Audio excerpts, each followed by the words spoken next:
Frédéric et Alexis, Guinée, 15 et 16 ans. Ils viennent de la capitale, Conakry, et son frère.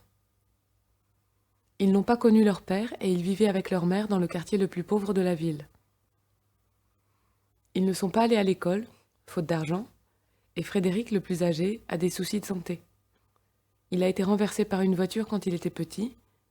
Il en a d'ailleurs gardé de multiples cicatrices et boursouflements aux jambes. Ils disent avoir vécu de débrouilles et de petits boulots de soudure. Ils ont fait le choix de l'exil il y a plus d'1 an.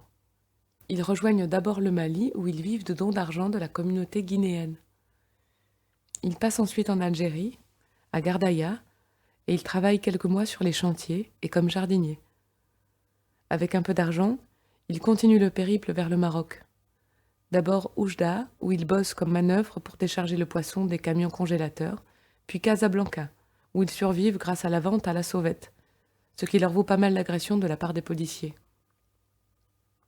Ils se payent enfin le passage et ils partent une nuit à 23 heures. 10 heures plus tard, ils sont récupérés par un bateau espagnol qui les dépose à Almeria. Ils y restent 3 semaines. Mais voulant rejoindre la France, ils quittent l'Andalousie et au hasard des bus, ils arrivent à Tours. On est mardi et le seul médecin qui vient dans le campement reçoit, bénévolement, les jeunes qui le souhaitent. Il est seul, un stéthoscope et quelques ordonnances vierges posées sur une table d'écolier, en plein air, derrière quelques arbustes, pour assurer un semblant d'intimité. Frédéric et Alexis, qui viennent d'arriver à Tours et ont passé la nuit à dormir à la gare, se précipitent sur la consultation gratuite. Cela fait des mois, si ce n'est des années, qu'ils n'ont pas vu de médecin, et le voyage a été rude pour le dos, les muscles, les articulations. En principe, c'est l'ASE qui délivre les documents nécessaires pour les soins des jeunes, y compris de quoi aller effectuer des examens à l'hôpital.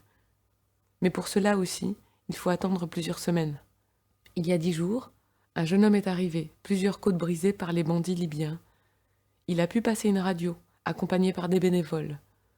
Le radiologue suspectait une perforation, a confirmé par un scan. Trop cher pour l'hôpital. Il faudra donc croiser les doigts pour que ce ne soit pas une perforation.